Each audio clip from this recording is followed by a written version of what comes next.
The Chinese regime has long been using Chinese students who study abroad as tools. Students are often persuaded or threatened into performing espionage activities and collecting information for Beijing. Today, we'll meet one of the few who dared to stand up and say no. Li Taotao is a Chinese student studying in America. He has reportedly been receiving near-constant video calls at around 2 or 3 in the morning, all from Chinese national security officials. He says it's been happening since June. He uses a pseudonym to protect his identity. Earlier this year, he criticized Beijing online using his real name. That's where the trouble begins. Li told U.S.-based media outlet Voice of America that 2 weeks after his comments, his parents in China began to receive frequent calls from their local police station. From there, police forced them to video call their son on WeChat. I was surprised at first and did not expect that. After all, I'm overseas, and just a few words online will incur such serious consequences from them. They clearly instructed me to forward them anything. They made it quite clear. By anything, he's referring to any negative comments or information about the CCP or Beijing's image. A national security official ordered Li over the calls to send him his account information for Twitter, Instagram, and Telegram group account, including usernames and passwords. The Telegram group is focused on discussion about constitutional democracy in China. The national security official allowed him to stay in the group, but warned him to stay silent. The official then gave him another set of instructions, telling him anything in the group that is negative to the party and country, forward it to the WeChat number.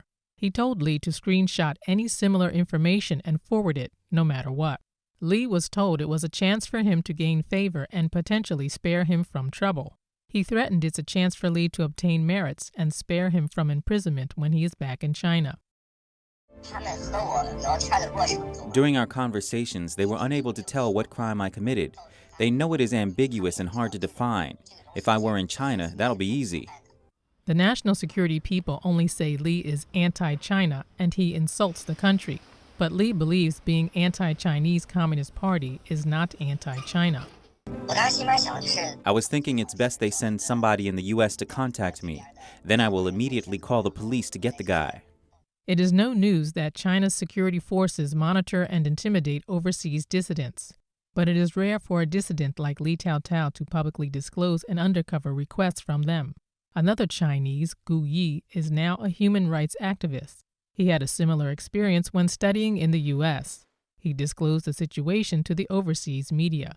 Gu told Voice of America that Chinese secret police surveillance of foreign students is systematic, and he believes Beijing infiltrates the free world through entities such as the Chinese embassy, consulates, Chinese students' unions, and so-called Chinese patriotic groups overseas.